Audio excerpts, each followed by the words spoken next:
we will be relying on you for coherent commentary. We typically are mostly goofs. Yeah, we just act like giant idiots, and then we just put so much on our guests to just fill in the blanks of something at all. I will do what I can. I appreciate it. Who gets madder, gamers or soccer fans? Soccer fans are pretty hostile, but I don't know if there's anything on the level of video games right now. It's like nothing that I can think of off the top of my head anyway. I don't know anything about soccer, but I figured if anyone could challenge the mantle of gamer, it might be hooligans. But it's a true thing to learn. I wrote a bunch of stuff previous to that about MMA, and UFC fans are pretty bad on the grand scale of sports fans. It's not great. So that's the closest thing I can think of in sports. Probably is like MMA fans are pretty lousy overall baseline. Are you kidding? The most progressive podcaster alive, Joe Rogan, used to be MMA. Oh boy, yeah. What should give you an idea is like in MMA circles, Joe Rogan is like a learned Renaissance man. I would believe it, and I'm not even joking about that. It's like, oh, like here's the smart guy that reads books, and it's Rogan. You want to get depressed about the level of stuff there. Damn. Yeah. That's about what I thought. They much like games, they spent like a decade like cultivating a very, very specific demographic, and that's what you get. Even sports fans are like too soft for what they were going for, which you can imagine turned out real well for them. Rogan does this amazing thing that I'm not surprised that works on people who aren't particularly paying attention to him in a deeper way. Just in the sense, like I remember when he was talking to Adam Conover, and Adam Conover was like, "Scientists say there's no alpha wolf. That's a made up thing." And Joe Rogan was just like, "Well, let's change the language. What if we're talking about a tough guy who's strong?" And Adam Conover is just like, "No, it's basically the same thing." And he's like, No. Don't look at the language. It's about a tough guy who's, all that, like me. I'm, kind of. Oh my God. And it was so funny to me. Just like, I can imagine. Let's change the language. What about a guy who does tons and tons of DMT? So he's always asking questions and changing the language. That's like the exact thing about him is like, he's totally willing to ask questions, but it's certain questions about certain things, and other things he just accepts like blindly, and what he's willing to question or what he's not is real telling most of the time. I think the one time I saw, I can't remember if it was like, I think it was Dave Rubin he completely fucking shut down, who was like talking about building codes. Yeah. Joe Rogan educates Dave Rubin about the importance of building codes and regulations. Oh my God.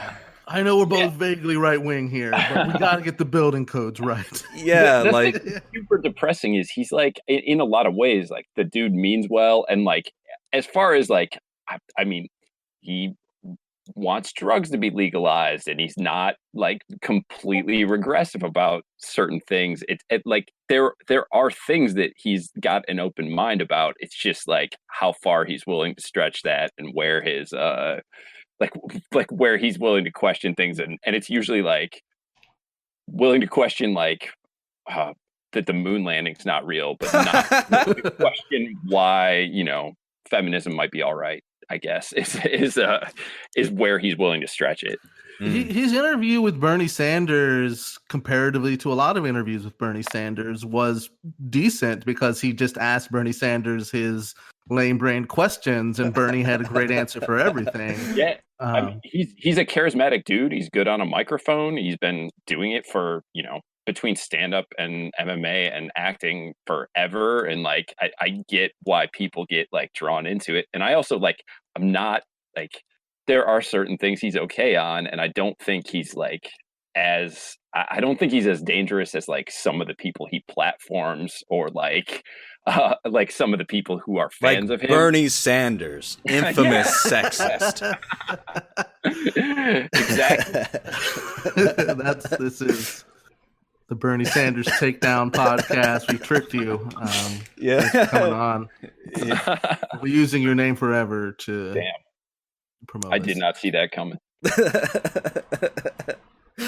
Oh boy. All right. Should we segue into the podcast itself? Yeah, absolutely. I think that sounds great.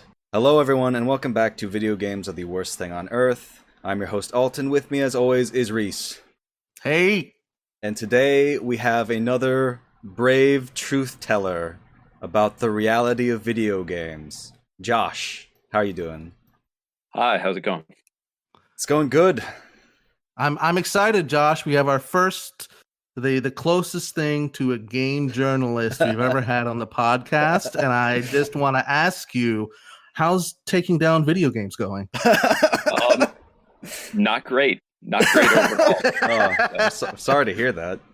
Yeah, I've written probably three or four published things about video games, so that's I guess that qualifies me. I think so. I mean, I think it's not how many you've read, it's how many times you've been called the soy boy. I got plenty of that. Yeah, so I think you're qualified. Yeah.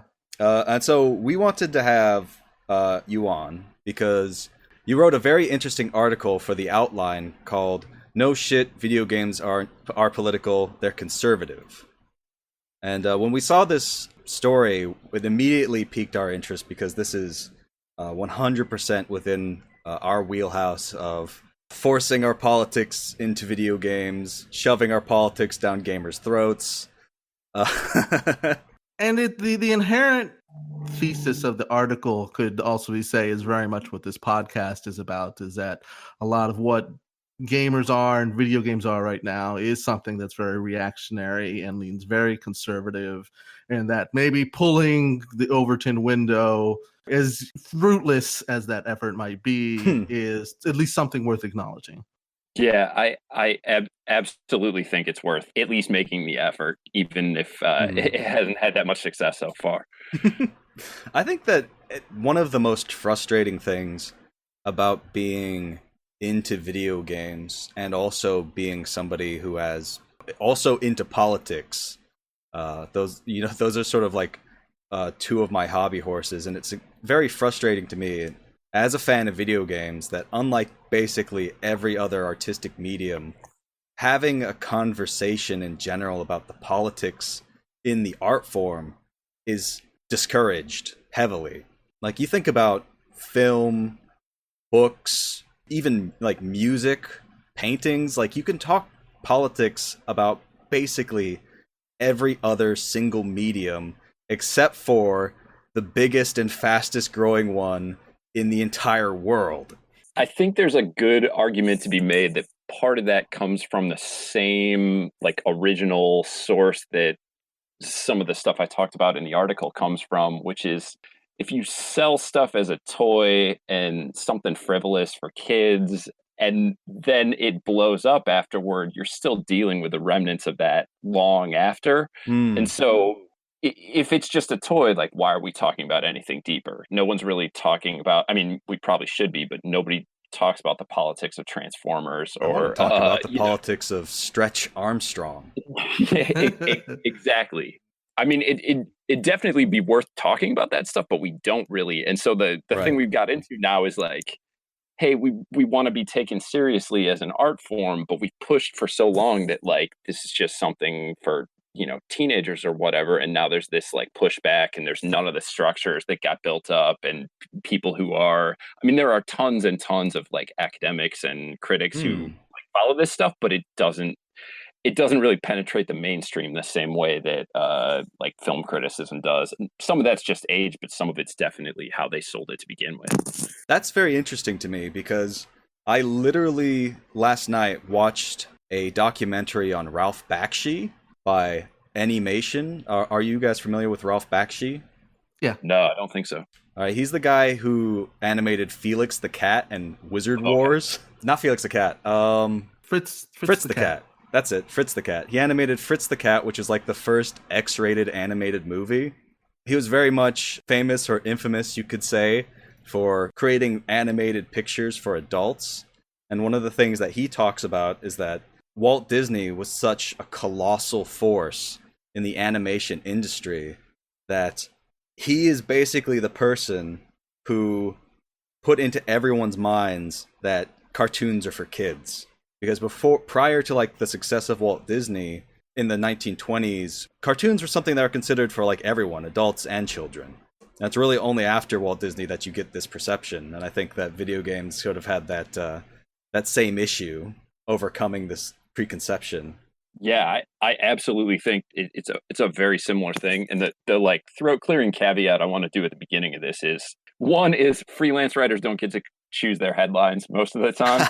So what I'm talking about specifically is not video games, like every single video game. I mean, there are like the indie scene and smaller titles and even some AAA games that are doing things like outside of the box and that are made by a huge diverse cast of people that are covering all kinds of things. Mm-hmm. But that is not those people generally don't have like 600 people and unlimited resources working on a game that gets, $50 million worth of advertising. So I'm talking about a very specific like AAA type of game.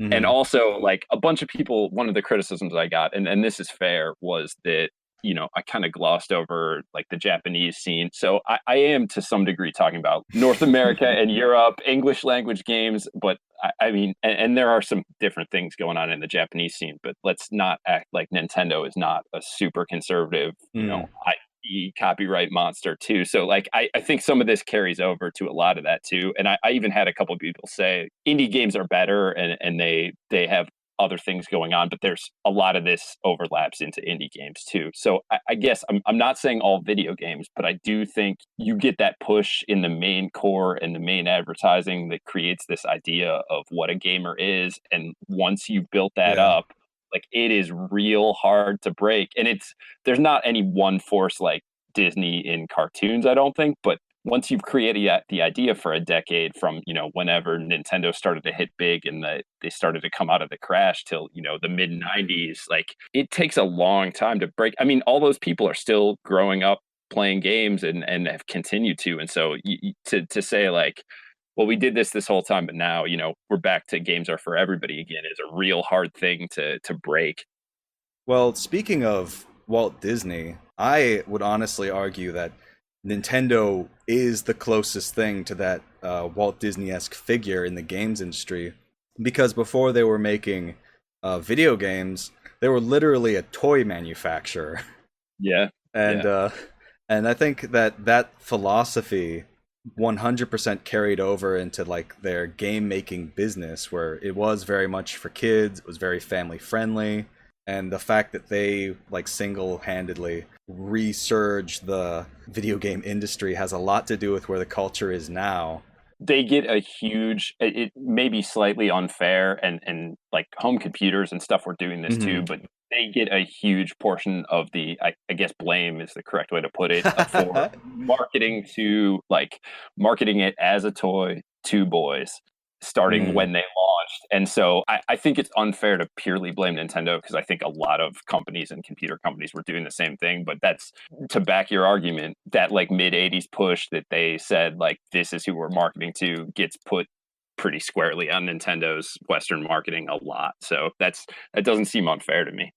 And I have previously, perhaps unfairly, but my assertion on previous podcasts is that Nintendo fans are stealth the worst fans in video games. Oh, really? Just because there are plenty of Nintendo fans who are fine, of course. And when you make broad generalizations like this, of course, it doesn't hit everybody. Some Nintendo fans, I assume. are good people. Yeah, and but if you look at like all of the biggest gaming shitheads online, it's always Nintendo that's closest to their hearts. If you all look at the Smash drama that goes on, if you look at the Pokemon drama that goes on, there's always just that extra edge of just like, what the fuck? Please just grow up a little bit and just be straight racist or straight misogynist like a normal person instead of acting these weird like layers into it, like the Smash champion who like had the underage girlfriend that he brought across state lines, and everybody was saying the N-word, and you're just like, can you just chill out?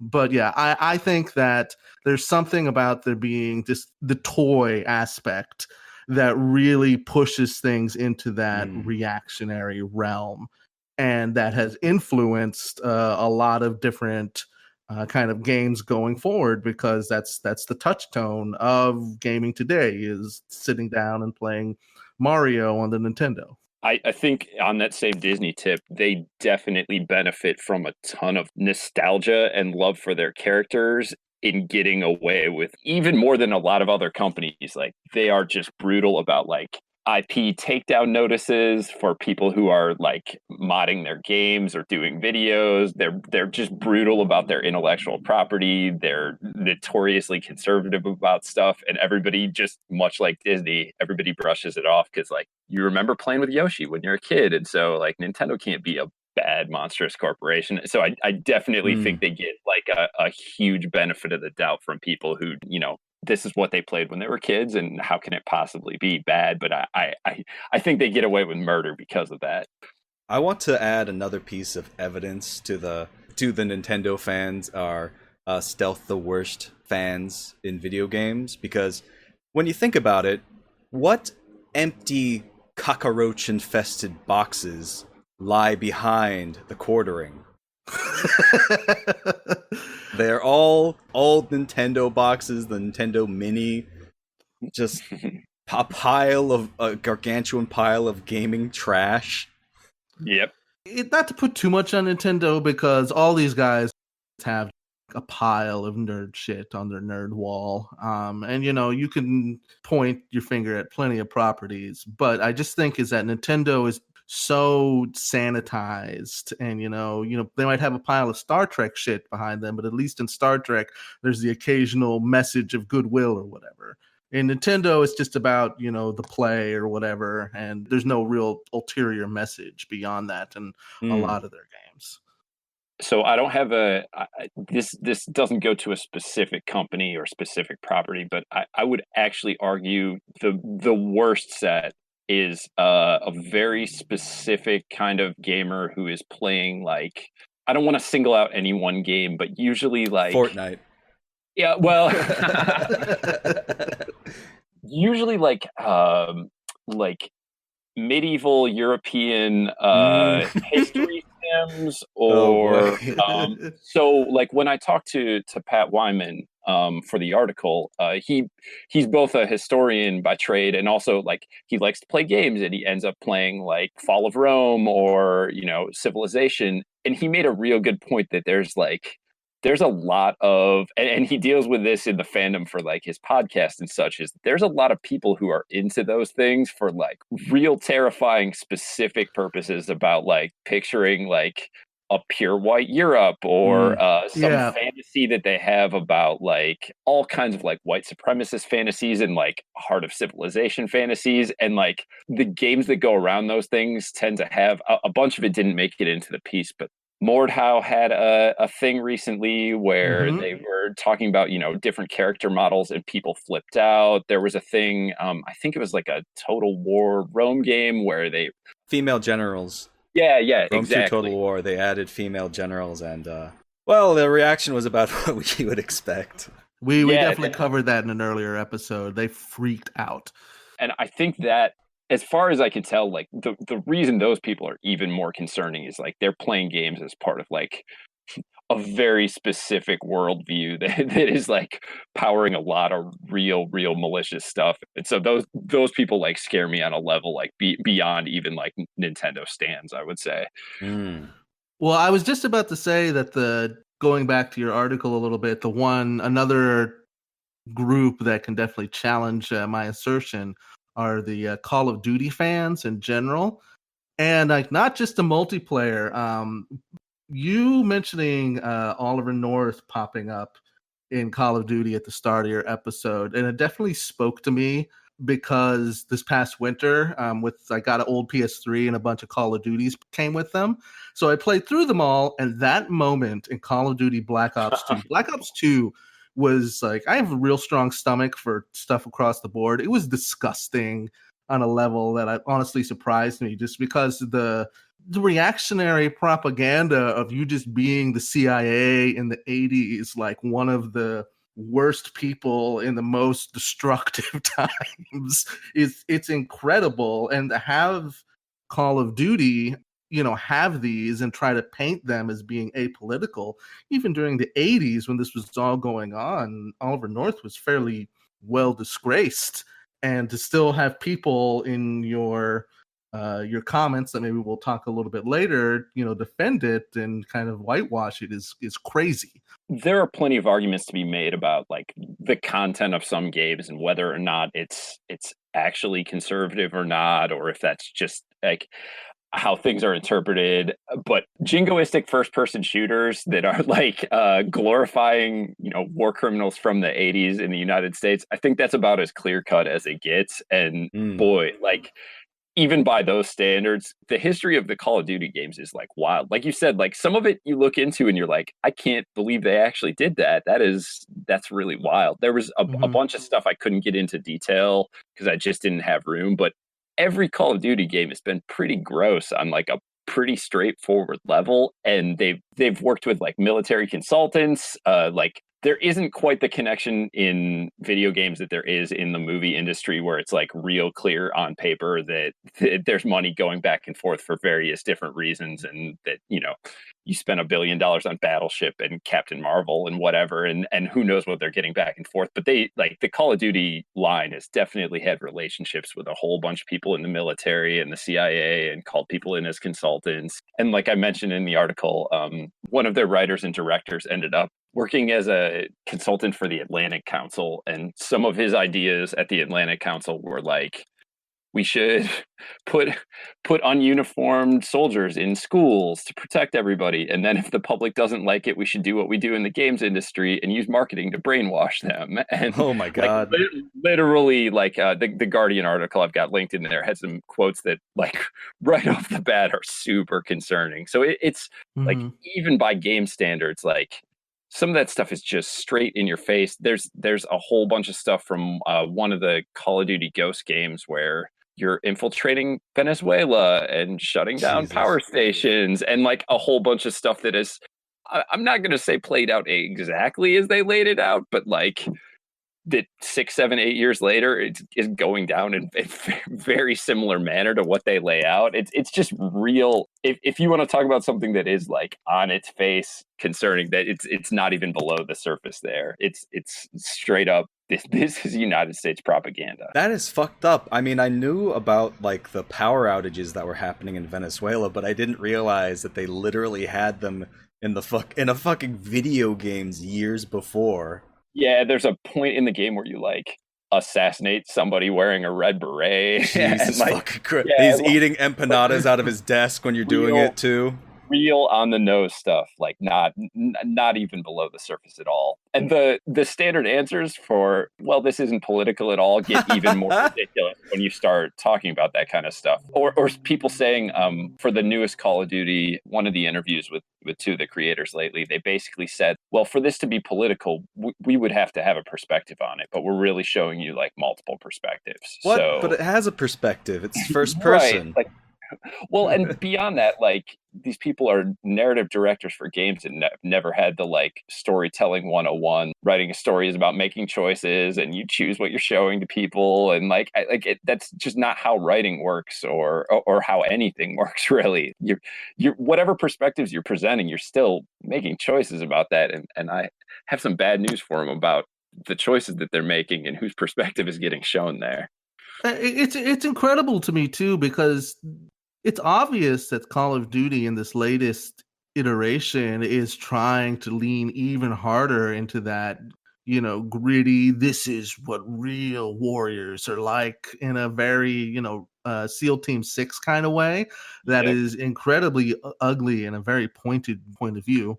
And it's incredible to me that they keep trying to say that with a straight face.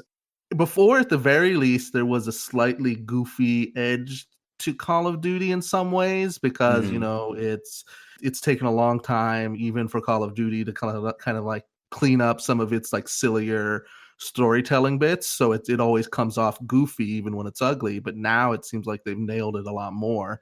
Yeah, there were a lot of people who watched. I haven't followed the newest game's development that much, but there were a lot of people who watched one of the early clips from that and said it like you said it had the vibe of like watching somebody on SEAL Team 6 with a handheld, and then it was like real disturbing to like watch that go down. There's a part in the trailer where a civilian gets shot in a very sudden manner, and then it reveals she's holding a bomb, like retroactively. Jesus. Like, oh, it's okay.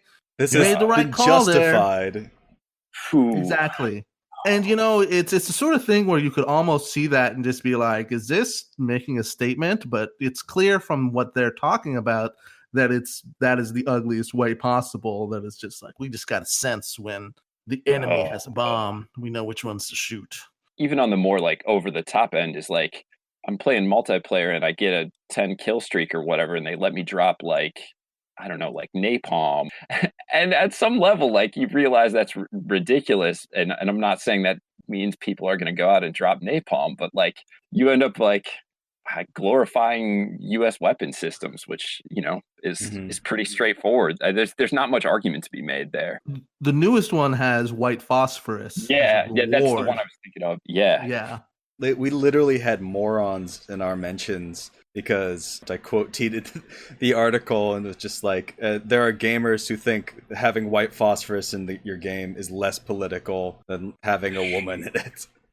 I got a whole bunch of real good quotes from Lana Polanski that I ended up having to cut. But one of the things she talked about was it's real telling like what gets considered political and what doesn't. And usually like white phosphorus, not political at all. Like having people who aren't white in your game, a huge political affront that you've like, you're shoving your politics down my throat now. And that's what it all comes down to at the baseline is like anything that they can consider, status quo is not political. And anything that like questions that is very much political. And you make a point that I think we've covered a couple times on here, but it's worth repeating, is that game companies, at least, the people making the real money, enjoy cultivating the gamer identity around that dividing line of the status quo. You have all of those Jeff Kaplan and David Cage and the Division 2 creative director, despite having all these political, like obviously political elements in their game, they're saying, oh, it's not political, because they know what kind of shitstorm it's going to cause the second they dip their toe. And that is what the game companies want, because that's what's going to keep them in power, keep them from being challenged, because they know that they have a free army of shitheads on the internet who will freak out anytime that this is challenged in even any ways. I think there's a couple levels to it. One is that like once they started, like this is obviously an active thing that got done, throughout the 80s, and not that like games were the only thing marketing to white males only in the 80s. Let's be honest, but like once they fell into that and it created that feedback loop. The article I cited from Polygon, No Girls Allowed, is a real good layout of like how it just became this feedback loop. So eventually, you get to 2000 and you've been doing this for 15 years and you built up this super strong core of consumers. On some level, you're stuck with them. And so what Polanski argues like real well in the Rhizome article that she wrote was you basically end up turning them into a weapon. And because, you've got them and they're super hostile, and Jeff Kaplan and Bobby Kotick aren't getting death threats from these people. The guy who changes the stats on a machine gun in a game that people liked is the one who is like getting death threats online from people. And so or literally some random level designer that had nothing to do with the problem. Yeah. Yeah, or whoever they see, which oftentimes ends up being the more marginalized people anyway, because they're more vulnerable targets and there's no labor protections to help them. And so they end up throwing their workers under the bus, and even more, like using it as a bludgeon to, like, anybody gets out of line and will throw a mob at you and you'll get doxxed or swatted or worse. And it's, I don't know how much, like, actively nefariously that's being thought about, but it definitely, like, every new one of these that plays out, you can see who's taking the brunt of it and who's being appeased, and it always ends up being like some underpaid developer, or somebody who, like you said, sometimes not even the person responsible for it ends up being a scapegoat. And it's been happening since, like, way before Gamergate. I mean, like, pretty much as long as the internet's been around, this stuff's been going down. Like, I have some examples in there from 5-10 years before Gamergate went down, where people were getting driven out of the industry, and now it's just down to a science where, like, you have to appease these people, and the people that get thrown under the bus are the workers every time.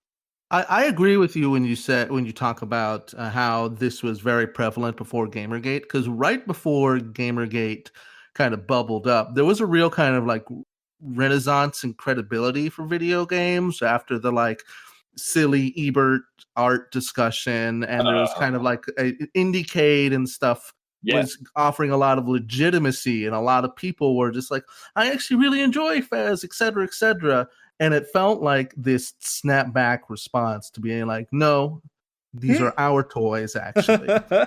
And it was just the spark of Iran Gajoni's The Letter About Zoe Quinn that kind of gave everybody the excuse to freak out about what they already felt. I think it was like not a perfect storm, but there were a lot of different forces all at once that just kind of, like, boiled up. But I hadn't thought about it as like a backlash to a building tide, which it might have been in some ways. You know what I think is interesting to me is that in the sort of pre-Gamergate era, gamers were still, like, extremely reactionary, but I don't think that reaction was necessarily pointed towards progressive politics. Because for the longest time, what you had in, like, the 80s and the 90s was a moral panic by, like, Christian and conservative politicians trying to blame video games for things like the Columbine killers, who were, in fact, Nazis. They were like, oh, well, they actually made a level for their school in Doom, so, we really want people to play Doom? I think games are real susceptible to the moral panic stuff, again, because of what we talked about before, where you've got a brand new thing that's been marketed as something frivolous. So you can't say, but what about Citizen Kane about games? I mean, you can, and that exists, but it's not a cultural touchstone for as many people. And so I think it's easier to target them with the moral Citizen panic. Kane of video games? You mean Kirby? Obviously. But I think that maybe in some ways that moral panic era sort of cemented some of the just gridlocked reactionary views of video games as nothing more than apolitical entertainment and toys. Because I think that a huge argument at the time was basically like, video games cannot affect you in this way. And I think that a lot of people sort of took that to heart and internalized it in a way which is basically like, video games can't affect you at all. They're not art, they're toys.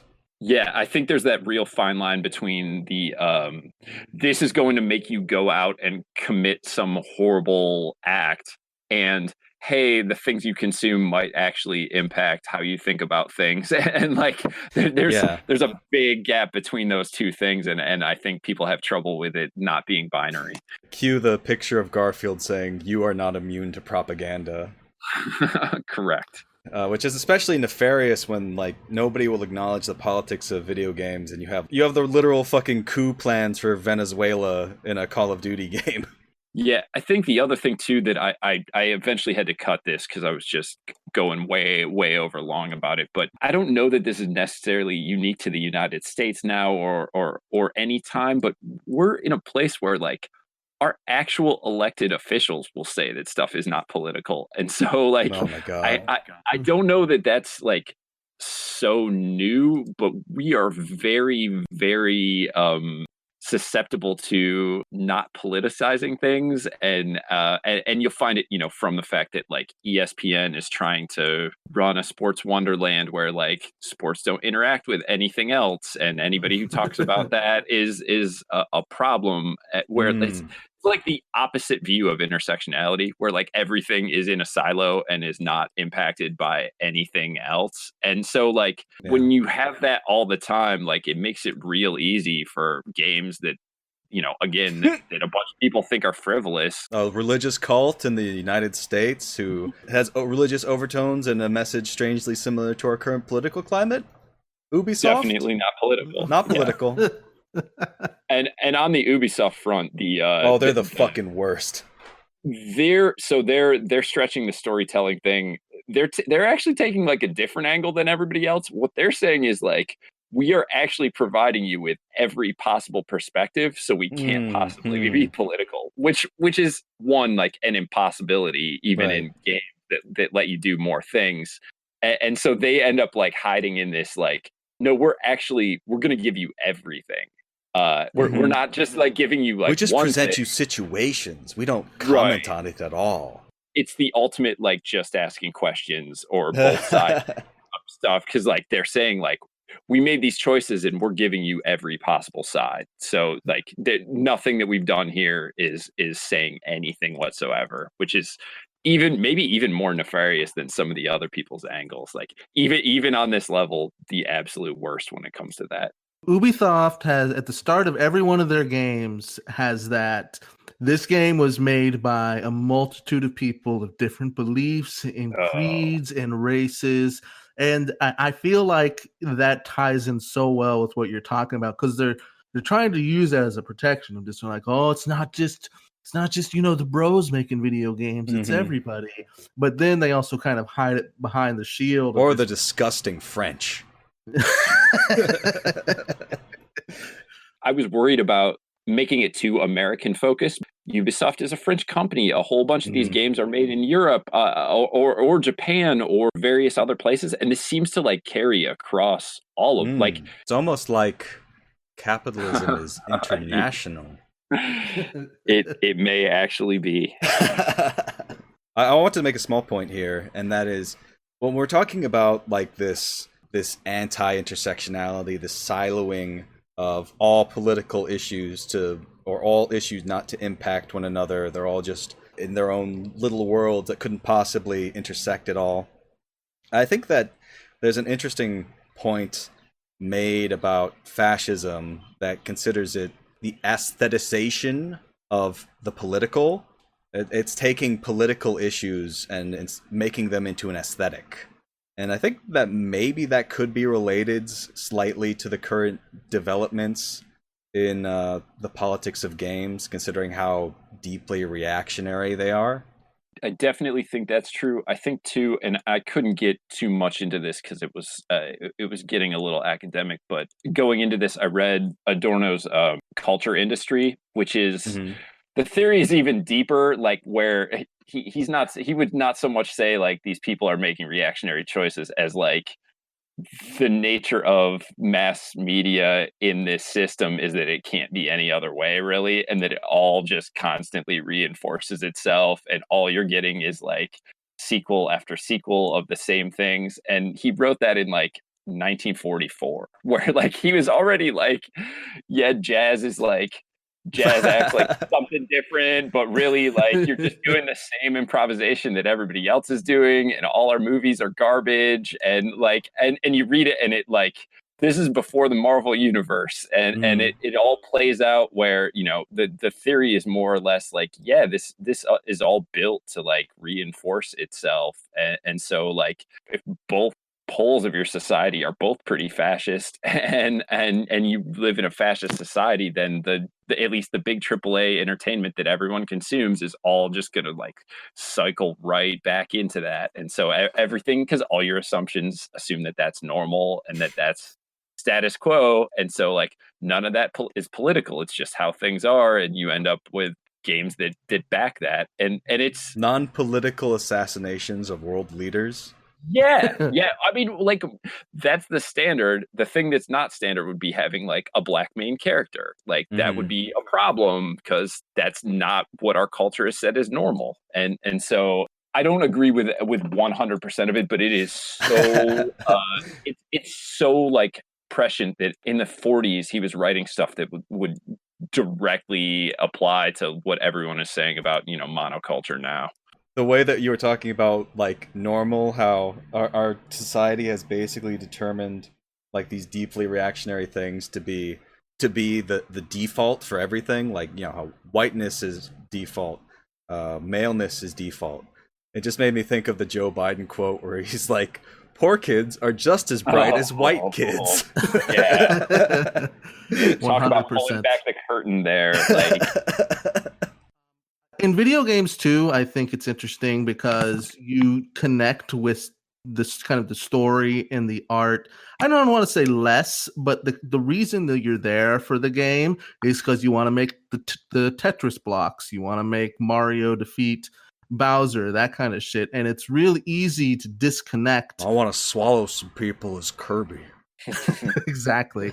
And that's what people get most out of the games. And so it feels just like all of this is just more window dressing. So when to them, you know, seeing Tracer's ass presented in an incorrect way, it is political to them because they don't know how to express that kind of disruption in their gaming instinct. So I think that with what you're talking about with Adorno is, I think, even a little bit truer to video games, because with the movie, ostensibly, not everybody watches movies to get real deep with them, but you're supposedly sitting there only for the insufferable people like us.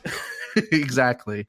But with games, you know, I would say a majority of games, you can ignore the story, you can ignore the music, you know, might not be as enriching because you're there for whatever gameplay mechanics they have designed for you. so the argument would be, in theory, because of the interactivity that you don't have in other mediums, you should be able to do certain things where you like connect with people's empathy and put them in situations. But in the reality, what you get is the same argument you get about like VR, which is like, oh, we're going to take somebody in VR and we're going to drop them into like the scene of a natural disaster, and they're going to understand everything about what it's like to be in a country who gets hit by a hurricane. And it doesn't work that way at all. Like, it ends up with like people doing like misery tourism or like thinking they understand things that they don't. And so like you end up saying, hey, you should be deeper into this because it's interactive. But like you said, what you end up is, I'm distracted by the fact that I got to click on these blocks, and what I don't see is like, oh yeah, I'm staging a coup in a South American country while I'm doing that. I think it has the potential to do more, and many games do. Like I do think there's games that have incredible stories and music and such, but I think that those mechanics sometimes hide the thing that's right there on the surface. And the human stuff that that people do connect with always ends up being like, you know, I don't want to necessarily totally discount it, but it's also feels extremely silly. Missandry, a previous guest on the podcast, just flipped their shit over somebody just like, after playing Red Dead Redemption 2, I finally made some chili, and I feel it's the first thing I ever cooked, and it's real special. And it's just like the most basic ass chili imaginable. And they just shared it with the community. And it's like great that you're starting to cook, but also like, that's what you got out of the big cinematic super game is I'm going to cook some chili. Whatever you can take away from art, I guess. But a point going back to what you said about how the mechanical aspects of video games are almost like a hypnotic distraction from the context and the story, and it pulls you out of like this context and makes you into like a click machine that goes around mindlessly slaughtering world leaders in a non-political way. And I think that's a really interesting and good point. And I think the only games I can think of, like off the top of my head, like 3 games that manage to use mechanics in a way to actually subvert your expectations and really force you to think about what you were doing and not allow you to get into the hypnotic aspects of gameplay. So there's like BioShock with the infamous scene where would you kindly, this whole time you've been doing like the tutorial and all these little quests, and it's a linear game, so you never question what you're doing and why until it's revealed to you that you're actually being mind controlled, which I think was just a brilliant twist on that aspect of a sort of hypnotic gameplay cycle. And the second would be Spec Ops: The Line, which obviously forces you to engage in gameplay mechanics and then rubs your nose in it afterwards. Yeah. And last, I guess, would be, I haven't played this one, but Braid integrates the stories and mechanics in a very interesting way. And I think that it's really interesting how uncommon it is for a game to shake you out of that gameplay loop to really make you think about what you're doing. Yeah, I think you get things like the biggest like AAA-ish one I can think of is like Nier or something, where like they're doing like meta commentary on video games within video games. Recommended by it's SJW Watch on Steam. for having sexy characters doing sexy things. I have a feeling that's in the neighborhood of the people who watch RoboCop and don't realize it has anything to say about anything else. Oh, you need to see this if you haven't before. Recommended. T0 triggers God. SJWs. Developer supports sexy women in video games and has been targeted for having sexy women in high heels as a protagonist. Wow. Which just like, talk about missing the fucking forest for the trees. Metal Gear Solid, another real good one where people played like 300 hours of games criticizing how we use digital things in our entire society, and got some real cool stealth kills out of it. Mm-hmm. I like when you have to put your controller on the ground. There are definitely a lot of indie games who are interrogating that, but I think the huge list of like the biggest sellers every year are, another NBA, FIFA, NFL, NHL that you've played for 25 years and they're not going to shake up the controls. They're the 13th Call of Duty, where again you played it for 20 years. They're not going to shake up how that works, and so like a lot of those are just they're here to like serve you a little more of what you have already, and so you're not going to get anything that's like really making you question things. You're just going to get something with a newer code of graphics over the top of what you already understand how to do. I would even disagree with that slightly in the sense of that, like, I agree with you that it's pretty much the same old, but if you look at the patterns of like what Blizzard is doing with World of Warcraft and the different changes that they're making to Battlefield, they'll put a new coat of paint on it, but they'll try to put the same or less in there, but extend that with grindy mechanics that give you the loot box or the level or the spray at just the right time, so they can, spend less money on what is the same amount of time you would spend on the game, but, I would say is less game overall. They've slashed, not that I think World of Warcraft is a particularly like special game or anything like that, but it was huge, and they took what was a very devoted fan base and they said, well, people will play World of Warcraft no matter what, and they've slashed the budget by at least half, and they've just added grinding mechanics because that way Bobby Kotick can have more, flights on Epstein's plane.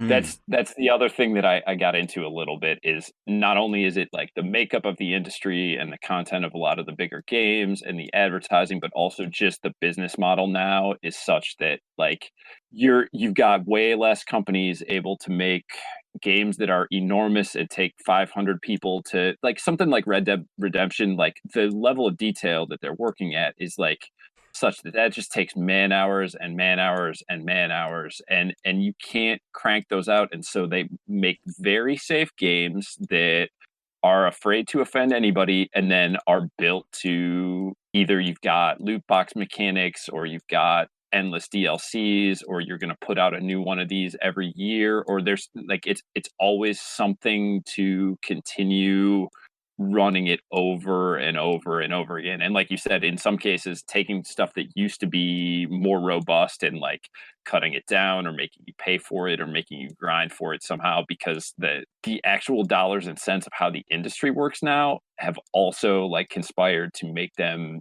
even more conservative about how they go about making things. And so you're going to get less risks, because if you take a risk and you bomb out a game that costs $100 million, like your studio might shut down. Like there's no like, we're going to do something weird and make a Jim Jarmusch movie. It's all got to hit every time. And then the other thing, and Lana talked about this some too, that I couldn't work it in, was like, a lot of times they're taking stuff that indie gamers have made or that modders have made, or the battle royale genre is like a real good example where like, one, you're basically basing this on a movie that had a lot of commentary about how Japanese society and politics treated their children. You've cut that out completely. You've turned it into dropping 100 people on an island and murdering each other is super cool.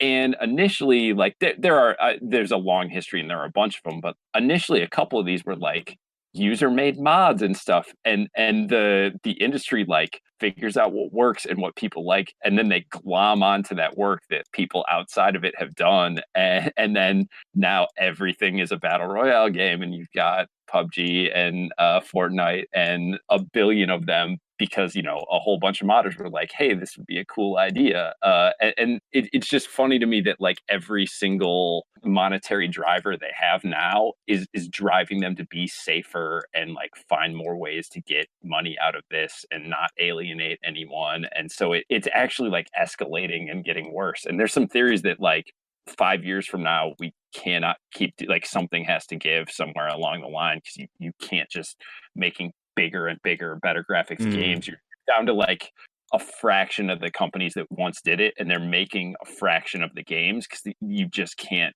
turn them out at that rate. It's why like the indie space is so awesome and so fascinating, because they're doing people are doing a lot more interesting things. It's just they just don't have the structures or support to be able to do it and make a living, and that's like an absolute shame. Shout out to our boy, Celestia, who is making socialist video games, including a really, really good game called Bewitching Revolution, which is an explicitly political game, which a cool YouTuber called Let's Talk About Things, I think that's the name of their channel. Yeah, Let's Talk About Stuff, did a video on Subtlety is Dead, Communism, and a Bewitching Revolution, which you should check out. You should also play the game, because it's very good. I watched about half of that, and it was really cool. A really interesting breakdown of it. Just always want to shout out to our boy, trying to get as many people playing his games as possible. Of course. Yeah, keep an eye out for Karl Marx pro-socialist skating sim. Which with the idea was drummed up on this very podcast. By us being goofballs. That sounds excellent. Jim Sterling has talked about the rise of the live service game and how it's speculated how like people only have so much time in the day. Like literally they cannot play more than like one or two of these games at most, because they are such massive time hogs, and how that sort of predicts another crash like the MMO mania that came before it. Yeah, and it's real interesting that like they also don't have like unlimited funds to be dropping in. Like at some point, a 12-year-old can only buy so many outfits. Not unless they've got their mommy's credit card. The other thing is like obviously like if Bobby Kotick was making $10 million less a year, maybe we could afford to pay devs to do some of this stuff. But that's like, unacceptable. Yeah, like that's the thing that like can't give is shareholder dividends and C-suite executive salaries. Again, like the workers get stomped in it, because you end up having a whole bunch of contractor QA who you're working 90 hours a week for $8 an hour. This whole being a worker thing sounds pretty awful. It's not great. The one thing I'd like to bring up too that, of course is kind of obvious, but just in what we're talking about of the resources that are quickly dwindling and how what they're doing to play it safe, is that probably the biggest currency that these companies use to keep costs down in a lot of ways is just people who love video games just abusing themselves because they want to work in video games, and so they're able to make barely minimum wage. Yeah. And plus all these people that have been inculcated into this culture of blindness to the political, the sort of reactionary culture. When they come into video games, they have no conception of organizing as labor or exploitation of the working classes. They're just like, oh, finally, I can make video games by working 80 hours a week for no overtime and get fired the instant somebody younger and more hungry than me comes along. Don't listen to the game journalists complaining about it. They're bad at Sekiro. Listen to us. Ian Williams wrote a thing in Jacobin called "You Can Sleep Here All Night" video, and basically like playing off that about how like you're selling people on like this is a dream job. How can you complain about it? And everybody wants to work on video games, and at the end of the day, it's just work. Like anything else. And I think they get a lot of traction off. You're not mining coal like that. It's the same arguments you get about NFL players or anybody else, where like you're finding a way to throw workers under the bus because like their job isn't the worst possible thing ever.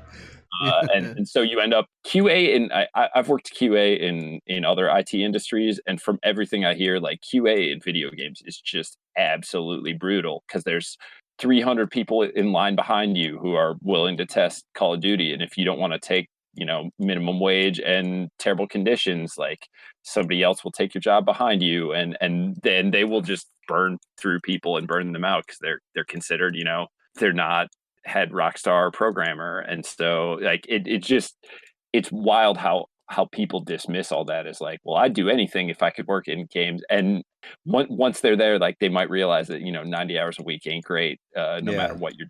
And then once they do realize it, they either get fired of like a cyclic firing after a big project is done, and they realize how shitty it is to work for the game industry, so they move to like a programming or software industry that isn't gaming, that treats its workers more in line with like how the rest of the professional world does. But there's always like a whole bumper crop of young people willing to step in and are completely ignorant, and there's no inherited knowledge of the exploitation that they're going through from the older game devs. And just like, the outcome of like Gamergate or any of that is like the most vulnerable people get driven out. Then other vulnerable people don't want to get into it because they have no one in front of them paving the way because they're all gone and they all got stomped on. And it just cycles over and over again where like you just end up with 300 new white kids who get brought in to do this, and that's and they're the absolute worst people for trying to form a union, because speaking for myself, when you grow up in the United States, you hear all sorts of shit about organized labor and unions and stuff like that. And it's a socioeconomic class as well. You have enough money to go to school to learn programming or whatever other game dev skills you need. And then you go into the workforce and you just like have no conception of that. Yeah, and as you've cultivated like a super conservative like fan base and workers and games and everything, no one loves unions more than super conservatives. So obviously you're not getting a lot of support there. And then you get the same like, well, why do you need a union? You're working a dream job that you get from everybody else who. Why are you mad about being in your hamster cage? Yeah, who gave you a little wheel. You've got the big bottle that oozes gamer grub. Why are you upset? You work 100 hours a week on your dream. Isn't this what you want? This is what you wanted.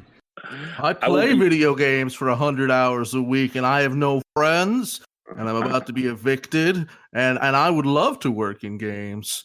I'll be real curious to see, kind of morbidly so, to see where things will be in 5 years or 10 years, and if it keeps escalating at the scale, or if like something gives. And the thing I am real optimistic about is there is some optimism about labor organization for the first time in a long time, and hell yeah.